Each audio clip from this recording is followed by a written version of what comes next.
Ada. Itu Bapak negeri tu dengan Senoi yang buat asli Malaysia ni, masa tu dia buat apa? Tak tahu, jangan tanya saya tak kerti, saya bukan duduk zaman tu. Tak ada Nabi, tak ada Nabi, tak ada masalah. Bila tak ada Nabi, atas kita belajar bab-bab perutusan Rasul ni, bila orang Ta'ala tak hantar Rasul, mereka walaupun sembah berhala, walaupun bunuh orang, walaupun buat jahat, mereka ni dipanggil ahli fatrah, lepas pada azab. Pasal tak ada Rasul. Itulah kan.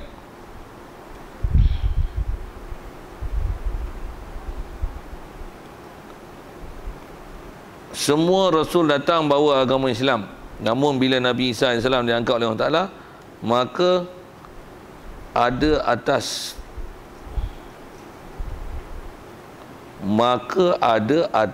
tidak Nabi pada masa tersebut, bukannya Rasul. Apakah agama pada masa tersebut? Segera datangnya Nabi Muhammad SAW. Maka bila datang Nabi Muhammad SAW, maka telah ada syariat-syariat baru, di antaranya yang membatalkan syariat-syariat Nabi-Nabi yang terdahulu. Semua Rasul datang bawa agama Islam. Namun bila Nabi Isa AS diangkat oleh Allah Ta'ala, maka ada atau tidak Nabi pada masa tersebut. Itu lah.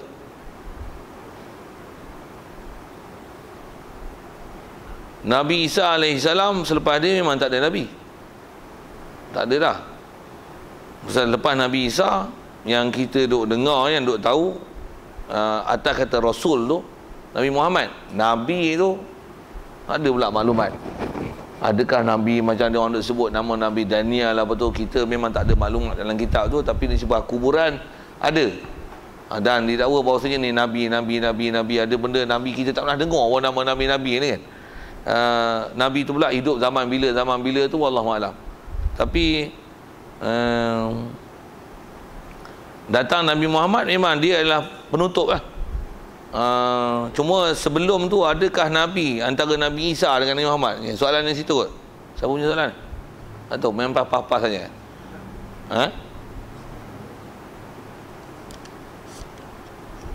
Tak tahu. Kena nak minta penjelasan tapi tak jelas macam tu kan. Memang nisbah, kalau nak kata inilah, pasal dia ada Nabi yang kita tak dapat maklumat. Jangan kata Nabi, Rasul pun ada maklumat kita tak tahu. Rasul yang sebut dalam Quran takat 25 kan. Memang Nabi Rasul. Ada pun lain benda tu, ada nama tak tahu. Berapa ramai lagi? Ramai lagi. Angka yang masyhur kita dengar 313. Maksudnya ramai. Kalau banding dengan 25 tu, maksudnya ramai lagi yang tak tahu daripada yang tahu. Jadi kalau kata Rasul pun tak tahu, Nabi lagi lah tak tahu kan. Cuma adakah memang ada Nabi antara Nabi Isa dengan Nabi Muhammad? Atau tak pernah dengar maklumat tentu lah. Rasulullah pun tak khabar kita. Macam mana pun kalau yang ada pun bukan Nabi, Ashabul Kahfi. Tu selepas Nabi Isa, dia antara Nabi Isa dengan Rasulullah. Itu Ashabul Kahfi. Yang tu yang ada. Allahumma salli ala sayyidina Muhammad. Jadi masa tu bukan Nabi, Ashabul Kahfi bukan Nabi. Dia ialah wali. Masih ikut ajaran Nabi Isa pada masa tu.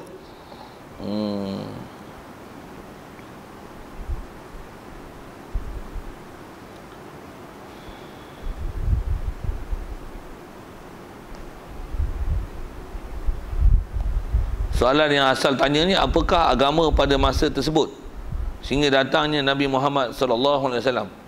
Atas kata agama ni, memang semua Nabi Rasul datang bawa agama Islam. Semua Nabi, daripada Nabi Adam, semua Nabi Adam sampai Nabi Muhammad, atas nama agama semua Islam. Akidah sama. Yang berbeza ialah hukum-hukum fiqh ni, hukum-hukum syariat ni. Jadi kalau kata antara Nabi Isa dengan Nabi Muhammad, pasal tak ada dah Rasul antara tu, memang kalau kata ada umat yang dapat agama pada masa tu, memang akan ikut syariat Nabi Isa AS. Itu yang kalau kata Ashabul Kahfi berada antara dua Nabi Rasul ni, Nabi Isa dengan Nabi kita Muhammad sallallahu alaihi wasallam. Jadi Nabi Ashabul Kahfi ikut ajaran apa? Ikut ajaran Nabi Isa. Jadi adakah sesiapa memansuhkan syariat antara Nabi Muhammad dengan Nabi Isa? Tak ada. Pasal mana ada Rasul lain yang datang antara dua tu? Pasal datang yang memasukkan yang terakhir adalah Nabi kita Muhammad SAW. Rasa saya jawab soalan. Kalau ada tak jelas, tanya lain. Ada lain? Ya.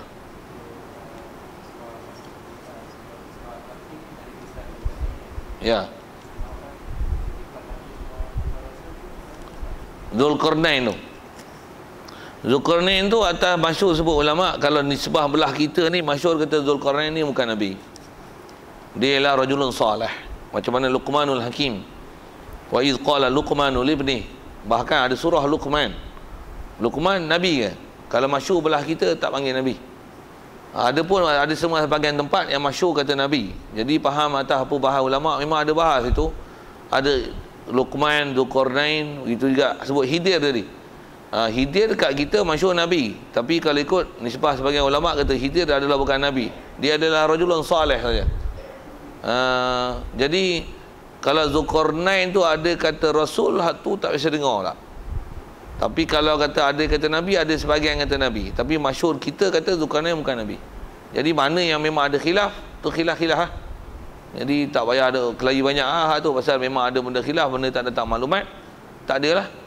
Bahkan kalau ikut tengok daripada dilalah Quran sendiri, yas'alunaka an dzil qarnain, tak masyhur kita duk dengar, tak ada orang sebut nabi Zulkarnain. Tak ada. Jadi Zulkarnain bukan nabi ya. Bukan nabi ya. Nak upgrade kan dia jadi rasul, tak usah upgrade kan orang yang bukan rasul sebagai rasul. Pasal tertib kita berakidah, orang yang tak ada maklumat dengan yakin bahawasanya dia adalah rasul, jangan upgrade dia jadi rasul. Satu, bila kita tak tahu, lebih baik diam. Istilahnya tawakul, lebih baik diam, tak usah kata apa-apa. Pasal kita bukan pemutus untuk menetapkan dia nabi rasul. Bila tak ada maklumat, macam mana? Diam. Lagi bagus. Pasal kita apa-apa benda yang benda ghaib, maklumat tak ada pula datang pernyataan untuk penegasan akidah, ni nabi ke, ni rasul ke, apa kaedah dia? Diam. Itu kaedah diam tu lebih baik. Satu, jangan kita menambah pasal nabi rasul, orang nabi lagi rasul, tengok kita nafi, tu bahaya. Begitu juga yang tak nabi rasul, upgrade jadi nabi rasul, bahaya juga tu, dua-dua bahaya. Satu, mana yang memang pasti, tu wajib i'tiqad. Mana yang tidak tu istilahnya tawakuf. Satu, kalau kata macam Nabi Daniel tu, macam mana tu? Ada riwayat sebut kata ada kubur dia, orang bakal pergi ziarah, kata yang ni Nabi Daniel. Atas kata riwayat ada, itulah, ada lah. Tak ada sebut pun dalam Quran nas mana-mana tu, macam mana? Sebut itulah, hikayat tu. Kalau macam mana pun atas sebut tu, pakai gitu lah, dengar tu, maklumat itu. Wajib i'tiqad, mesti Nabi. Korang tak percaya kafir, tak masuk dalam senarai yang wajib beriman. Macam mana pun umum, boleh jadi dia memang Nabi Rasul, memang Nabi, tapi kat kita tak sampai maklumat tu. Tak taklif pula untuk kita ambil maklumat dia. Pula tu siapa yang dapat pastikan? Cuma atas riwayat daripada turun-temurun, duk kata dia Nabi, sudah, Nabi. Pakailah dengar gitu je lah. Di atas wajib i'tiqad, masukkan dalam senarai, tak. Cukup, saya jawab soalan tu. Ada lain? Kita tu.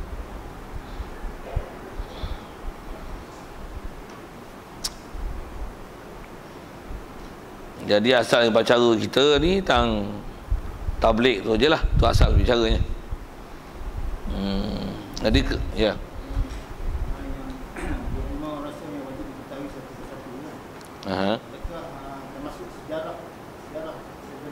Oh, ya. Bagus soalan tu. Yang tu pun jaga juga. Ada juga ustaz-ustaz peot ni. Saja saya punya bahasa itulah bahasa mudah nak sebut kan. Pasal masyhur sebut ulama yang 25 orang Nabi Rasul tu yang wajib atas kita hanya tahu nama. Taklif kat kita nama. Tak wajib tahu sejarah dan penceritaannya. Kalau tahu hak tu, cirit mampus kita. Saya nak buat bahasa itu. Macam mana pun, bukanlah nak menafikan tak wajib tu. Tapi tak ada ulama yang kata 25 ni tuan-tuan wajib mesti tahu sejarah dia. Tuan-tuan tak belajar sejarah Nabi Rasul ni boleh jadi kafir dan murtad. Ui.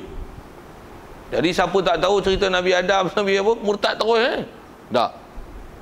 Atas masyhur sebut ulama, 25 ni yang wajib atas kita tahu adalah sekurang-kurangnya ijmali. Ijmali ni ringkas. Nisbah angka 25. Walaupun tak hafal. Hafal pun nama. Bukan sejarah. Bukan sejarah hidup dan tarikh dan penceritaan. Yang nama pun tak wajib hafal semua, tak wajib hafal. Tapi jangan silap bila ditanya, orang yang tak masuk 25 dimasukkan, orang yang sepatutnya masuk dikeluarkan. Itu dia pencatat hukum dia. Jangan kalau tanya Nabi Musa ada dalam 25. Musa ada. Ibrahim tak ada. Ibrahim ada. Biar lawak-lawak sambil-sambil. Ilyas ada. Ilyas tak. Bawa pelik-pelik lah. Ilyas ada lah. Ilyas tak nak biasa dengar. Jaga tu. Tu bahaya tu. Nak main-main aku pula Ilyas sak. Pandai-pandai tambah lah. Musa itu. Musa tak ada lah Musa. Tapi Ilyas ada. Ilyas sak pun ada. Tu jangan main. Itu jangan silap. Macam mana pun nak sebut, tak kata apa yang sepatutnya mesti diiktikad. Jadi 25 tu walaupun tak boleh sebut semua, tak boleh bersenarai, tak beri list, tapi jangan silap memasuk atau mengeluarkan. Itu kaedah. Sebaiknya hafalah. Tapi wajib ke hafal 25? Tidak. Lagi sekali pula, adakah wajib tahu sejarah? Lagi tidak. Jadi wajib tahu tu wajib iman. Nabi Allah Ta'ala hantar Nabi Rasul ramai yang mention dalam Quran 25. Jangan sampai tak tahu 25 tu siapa. Itu je. Ayat yang memang taklif asas berakidah, itu je. Jadi maksudnya jangan kufurkan orang di atas orang tak tahu sejarah dan cerita. Jadi kalau ada orang perwajibkan, tanggung wajib padu kifayah ada. Sampai seorang pun tak tahu, teruk kat tu. Pasal jahil bab ilmu ni masalah ni kan. Tanggung fardu tu fardu kifayah. Kalau atas orang kita nak tanggung supaya ayat tu jadi betul, ada fardu kifayah tu, bukan fardu ain. Kalau fardu ain, tak betul. Pernyataan tu tak betul. Itu kot. Saya jawab soalan lain. Masih kita tu. Baca tu dah tajuk jaiz lah kan. Macam Maryam, dia terima wahyu, tapi dia bukan Nabi. Bagus soalan tu. Terima wahyunya Maryam bukan macam mana terima wahyunya Nabi-Nabi. Cuma kalau bahasa wahyu tu dia jadi pelik. Pasal memang datang Jibril memang datang, tapi Jibril bukan datang atas nama wahyu dan bagi tahu dia Nabi. Tidak. Satu, pasal dia status Nabi, Jibril akan maklum kan kau Nabi. Jadi kalau kata nisbah Jibril datang, pasal Jibril yang datang bawa buah-buahan, Jibril yang bagi tahu kau akan mengandungkan Nabi Isa, seorang Nabi, yang ni dia akan jadi Nabi. Masa kau masuk Baitul Maqdis nanti jangan bercakap, dia akan cakap bagi pihak kamu. Jadi memang bukan saja wahyu, Jibril datang ada. Jadi Jibril datang tu adakah jadi Nabi? Tak ada. Pasal tak ada Nabi daripada orang perempuan. Cuma kalau atas sebut bahasa wahyu, sebut bila atas nama wahyu tu, atas kata Jibril datang dan sampaikan maklumat kepada dia. Tapi tak ada Nabi di kalangan orang perempuan, tak ada. Jangan Maryam bukan Nabi. Dia apa? Dia termasuk siddiqah. Kalau atas pangkat dia, wa ummuhu siddiqah, sebut dalam Quran gitu. Macam mana? Wa ummuhu siddiqah kana ya'kulani ta'am. Dua-dua tu makan makanan. Jadi maksudnya bukan Tuhan. Nabi Isa bukan Tuhan, Maryam bukan Tuhan. Mak dia, pangkat dia siddiqah. Macam Abu Bakar as-Siddiq, Maryam siddiqah. Pasal Quran yang bagi pangkat tu. Wa ummuhu siddiqah. Mak pada Maryam, pada Nabi Isa ni adalah siddiqah. Jadi atas pangkat macam itulah yang dapat kat dia. Dia bukan Nabi. Jadi taklah dengan dapat wahyu macam tu Nabi. Tak. Macam tu kot kalau nak sebut tangan kata wahyu tu. Jadi macam mana tahu Nabi tak Nabi ya? Pasal Nabi memang datang, Jibril akan beritahu Nabi. Nabi ya.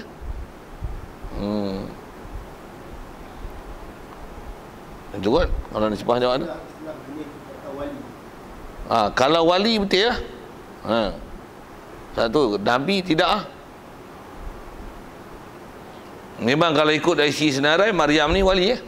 Pasal dia akidah betul, taat, sangat taat pada Allah Ta'ala, dan nisbah taat dan akidah betul satu lepas tu berlaku pada dia benda-benda yang pelik dan luar biasa. Antaranya dia hamil dalam masa, ada riwayat kata 3 hari je dia hamil. Lepas tu lahir dengan tanpa tok bidan. Lepas tu masa dia lahir duduk bawah pokok, tunggu pokok tamar, batang pokok tamar macam pokok kelapa sawit dah nak pergi mampus tu, kena dia dah tak ada daun tu, batang aja. Tapi bila dia lapar dahaga, hentak kaki keluar air. Bila tepuk pokok, jatuh buah tamar. Sedangkan pokok pun tak ada. Daun pun tak ada. Ada batang je. Tapi tepuk, pokok keluar. Tusaqit alaiki juna rutaban janiyah. Jadi maksudnya ada benda-benda pelik dan luar biasa berlaku pada dia. Ya, dia adalah wali. Pasal Allah Ta'ala beri beberapa perkara yang mencarikan adab berlaku pada dia. Tapi bukan Nabi. Bukan Nabi.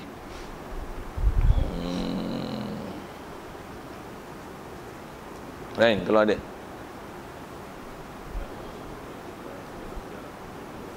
Ya.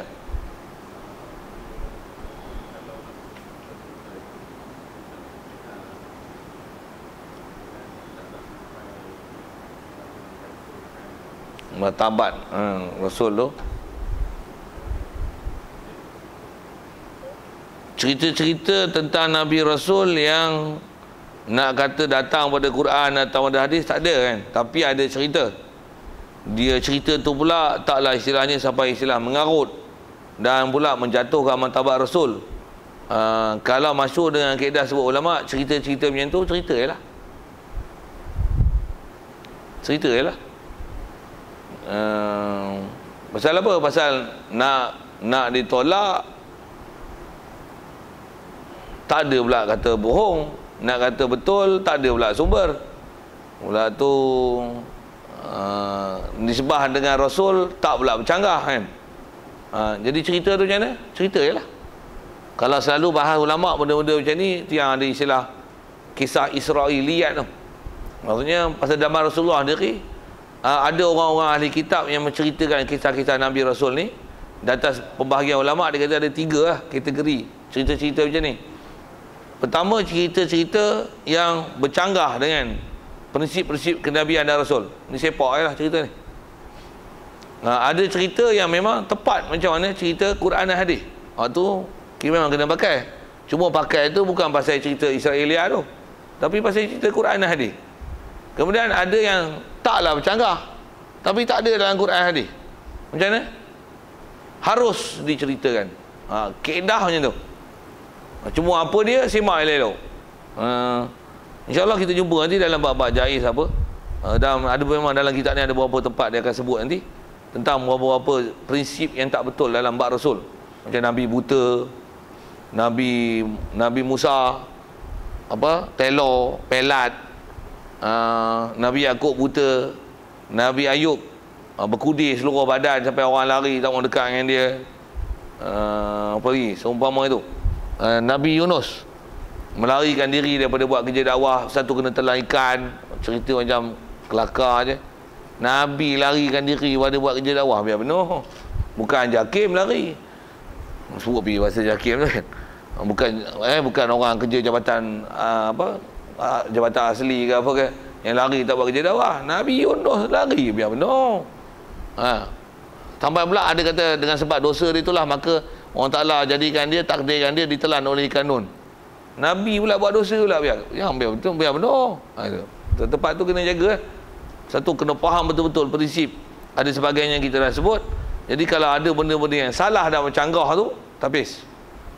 Kalau kata dia tak bercanggah, memang betul dalam Quran hadis, memang kita lama dah beriman lah tu. Satu, kalau yang tak ada ni macam mana? Kalau katalah ada juga, dan memang ada dalam Quran, dalam hadis. Hadis pun hadis kuat, hadis Bukhari, buat macam mana? Tanggung cerita tu bagi betul. Saya sebut sepe. Kalau buat misal satu ni sebab cerita tu. Kisah Nabi Musa. Nabi Musa ni, kalau ikut ada ceritanya, yang dia ni, kalau waktu mandi, dia tak suka mandi tepi sungai dan tepi laut.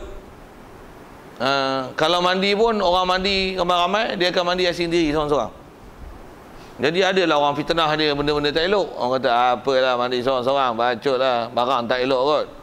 Bunyi gitulah kan. Pasal zaman tu semua zaman tu satu hal. Sekiranya nak sebut ada cerita kalau tengok dalam hadis-hadis, ada dalam hadis Bukhari cerita tentang kisah tu. Yang Allah Ta'ala nak bersihkan tuduhan kaum dia, pernah tohmah dia dengan kata barang tak elok. Barang tu inverted comma. Pasal Nabi Musa ni bila dia nak mandi, dia akan letakkan pakaian dia kat batu. Jadi mandi tu faham tu macam tu lah. Oh tu batu larikan baju dia. Memang ada sebut dalam hadis tu. Batu ni larikan pakaian dia. Larikan pakaian dia. Betul dia buat apa? Dia kejar. Saubi. Ada belajar kita dalam hadis tu. Ni baju aku. Lalu pula, lari pula. Lalu, depan Bani Israel yang duk mandi tu. Macam? Saya tak payah syarah apa-apa kan. Tu macam mana cerita tu? Biar penuh. Sampai tengok, pelik tu cerita tu. Kalau memang tak betul, sepak je. Tapi kalau atas riwayat hadis ada, tu nak sebut tu. Macam mana nak buat? Ulama tanggung zaman tu tak ada lagi pensyariatan tutup aurat. Ada. Habis? Selesai? Ni tu. Kalau memang tak betul, sepak je. Tapi kalau kata hadis tu memang ada riwayat, betul. Memang Rasulullah pernah cerita. Riwayat salah silah. Tu hadis tu dalam hadis Bukhari je. Nak sebut tahu mana ni? Tak kata kalau ada macam mana nak buat? Tu tanggung lagi betul. Itu kita sebut ke Nabi Musa. Itu yang kita dah belajar tu macam mana Nabi Adam alaihissalam. Nabi Rasul mesti tak berdosa. Itu macam mana cerita boleh makan buah khuldi kena keluar kena halau pada syurga, berdosa ke? Tak dosa. Macam mana tanggung bagi tak berdosa? Ada benda dah cerita dah itu kan? Tak hadir tu punya pasal lah. Saya denda cerita saya lagi minta RM50. Bukan kedekut, tapi nak kata ada benda yang kita dah sebut. Macam mana cara nak murnikan kisah-kisah tu? Kalau hadis pun kena murnikan, kena syarah bagi betul, ihtimal bagi betul kisah tu. Begitu juga ayat Quran. Ayat Quran pun kena ihtimal bagi betul supaya apa prinsip tu yang kita dah belajar dalam sidik amanah talib fatunah tu, yang ni adalah resolusi, kesimpulan daripada semua Quran hadis yang ulama tauhid dah nilai. Ini kaedah yang kena iktikad. Untuk ayat Quran tu ya kan? Selesaikan dia. Tanya orang yang pakar macam mana nak ambil faham pada ayat Quran kisah macam tu. Itu saya sebut CP dalam prinsip. Itu yang kita belajar, kita ni belajar CP. Temu satu-satu, selesai lagi betul. Tengok proses macam dia, jaga tu. Satu yang zaman lah ni berlaku banyak masalah akidah situ kan. Pasal apa? Format tak belajar, lepas tu pergi proses. Lepas tu proses syarah mentah-mentah. Hak tu kacau. Itu yang Nabi Muhammad pun kata dia buat dosa, Nabi Muhammad pun sesat. Nabi Muhammad pun kecil-kecil tu main parit. Mat kampung je macam-macam ayat keluar lah pelik-pelik. Kita kalau ikut jaga kehormatan Nabi Rasul ni, tapi bila orang tak faham dan tak belajar format dan disiplin apa yang sepatutnya kena sebut kepada Nabi Rasul, ada ayat-ayat yang melanggar peraturan-peraturan akidah. Itu kan. Baca tak baca lah. Kau ada isu soalan je lah kot. Kau nak layan, kau tak ada tangguh. Ada lagi. Yang ni saya pengalaman ni Nabi Isa alaihissalam tu, dia bilang dia terima wahyu. Okay. Dan dia mendapat mukjizat ketika dia masih kecil. Dalam wayang kan dia dengan Kristian. Dan Nabi Isa kita kepada dia bukan jelas kata. Ya. Banyak pertanyaan. Jadi soalan saya, adakah Rasul dilantik, mereka ni dilantik menjadi Rasul ketika ada tak Rasul dilantik ketika umur yang kecil, ketika umur 40, kebanyakan umur 40. Ya. Jadi bila disahkan adakah Nabi Isa itu mengatakan dia dilantik menjadi Rasul ketika usia kecil. Kalau seingat saya kisah macam Nabi Isa tu memang dia sebut bila dalam dukungan tu antara teks yang ada dalam Quran surah Maryam tu, waja'alani nabiyya, Allah telah jadikan aku nabi. Tu yang bahas ulama tu. Macam mana pun atas apa kisah ke Nabi Isa tu masyhur, memang ulama sebut dengan kaedah semua nabi-nabi dan rasul ni biasanya diberi wahyu ketika dia matang umur 40. Tu Nabi Isa ni macam mana? Kalau ada pun yang keluar daripada tu adalah yang mustasnayat, yang terkecuali. Kalau antara sebahagian sebut ulama, antaranya Nabi Isa. Kalau ada yang tak mengecualikan tu pun, ada yang mengatakan gini, kisah Nabi Isa tu nak menunjukkan bahawasanya wajib i'tiqad bahawasanya semua Nabi dan Rasul ni Allah Ta'ala pelihara mereka sejak pada lahir je. Maksudnya memang lahir-lahir mereka telah dipelihara oleh Allah Ta'ala, disibah keturunan mereka, disibah salah silah datangnya mereka, yang kedatangan mereka atas muka bumi ini nanti tidak siapa akan boleh mempertikaikan tentang baiknya keturunan mereka, dan mereka nisbah akhlak dan didikan Allah Ta'ala dah pelihara daripada kecil lagi, memang jadi orang baik.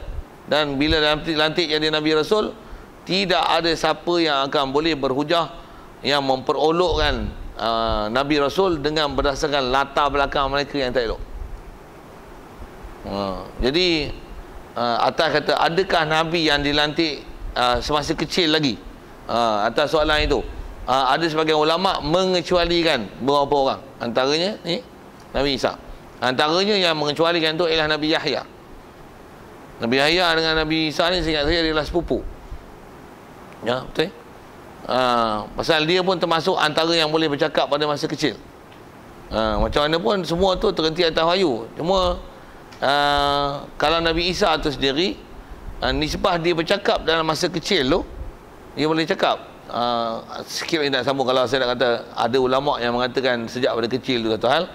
Bahkan kalau ayat yang dia kata waja'alani nabiyya waja'alani mubarakan aina ma kuntu wa awsani bis salati waz zakah madum tu hayya wa barram biwalidayhi. Apalah ayat tu, saya baca lajak-lajak mulut tu. Tapi nak kata, dia kata waja'alani nabiyya, Allah Ta'ala jadikan aku nabi. Dia guna pula ja'ala tu fi'il madhi, maksudnya macam past tense. Memang ja'ala tu past tense tu, maksudnya Allah Ta'ala telah jadikan aku nabi. Kebanyakan ulama-ulama kalau dia nak ridikkan, kata yang umur Nabi ni mesti selepas dia balik, selepas dia matang baru lantik jadi Nabi. Itu dia kata Allah Ta'ala dah jadikan aku Nabi. Ulama tanggung dah jadi Nabi intibar Lauh Mahfuz, ataupun jadikan Nabi ni pandang pada sudut tahqiqnya, memang dia akan jadi Nabi. Walaupun pada satu masa kecil dia bukan boleh buat kerja apa-apa lagi untuk buat dakwah, masih kecil lagi dalam buayan. Nisbah dia pun tak ditaklif untuk dia amar ma'ruf nahi munkar, pasal belum sampai umur untuk ada taklif untuk buat kerja-kerja syariat. Yang tu disebut dengan ja'ala tu menunjukkan apa? Gunakan fi'il madhi di situ adalah menunjukkan kepastian memang dia akan jadi Nabi. Bukan ja'ala ni Nabiya tu maksudnya memang dah lantik jadi Nabi masa kecil. Macam mana pun memang ayat itu daripada kisah Nabi Isa tu mendalilkan bahawasanya memang Allah Ta'ala pelihara Nabi dan Rasul daripada kecil lagi. Tentang pelihara tu memang cuma adakah jadi Nabi masa tu, yang kalau ulama yang tak mengatakan memang lantik jadi Nabi masa kecil, dia kata perkataan ja'ala tu, Allah Ta'ala jadikan aku Nabi tu, maksudnya pasti akan jadikan Nabi. Sedikit kalau saya buat bandingan ja'ala fi'il madhi yang past tense tu, sikit soalan gini, kiamat dah jadi belum? Belum kan? Ayat Quran dan bab-bab kiamat semua fi'il madhi, semua past tense. Idza waqa'atil waqi'ah. Waqa'at ni fi'il madhi daripada waqa'a, waqa'u. Waqa'at. Apabila telah berlakulah kiamat. Telah berlaku. Mana pula telah, akan berlaku. Tapi kenapa guna fi'il madhi? Pasal pasti. Nisbah pasti akan berlaku kiamat, tak boleh diragukan lagi. Datangkan fi'il madhi pasal nak menunjukkan benda tu memang pasti, seolah-olah kepastiannya tu macam dah berlaku. Tang mana tang macam dah berlaku tu, tang pastinya. Macam mana zaman telah berlalu, pasti berlalu. Kiamat walaupun akan datang, tapi orang Ta'ala datangkan dengan, kalau tengok lafaz dalam Quran, semua datang dengan fi'il madhi. Idza syamsu kuwirat, idza sama'un syaqqat, semua fi'il madhi. Semua fi'il madhi. Tak faham saya sebut fi'il madhi tu, pergi belajar Arab saya sebut apa tu. Itu yang waja'alani, telah jadi aku. Fi'il madhi. Apa maksudnya? Memang pasti Allah Ta'ala jadikan aku jadi Nabi. Jadi maksudnya bukan lantik masa kecil. Yang tu kalau ikut yang kuat lah daripada kalangan ulama, pasal memang kecil jadi Nabi, dapat wahyu untuk dia buat kerja dakwah. Memang Allah Ta'ala tak taklifkan orang kanak-kanak kecil untuk buat kerja-kerja yang tak sepatutnya dibuat. Yang tu kot. Wallahu a'lam. Bismillahirrahmanirrahim. Allahumma nawwir qulubana min nuri hidayatika kama nawwartal arda min nuri syamsika awalan abada bi rahmatika ya arhamar rahimin. Warzuqna fahman nabiyyin wa hifdzal mursalin wa ilhamal malaikatil muqarrabin wa sallim tasliman ala jamil anbiya'i wal mursalin walhamdulillahi rabbil alamin. Assalamualaikum warahmatullahi wabarakatuh.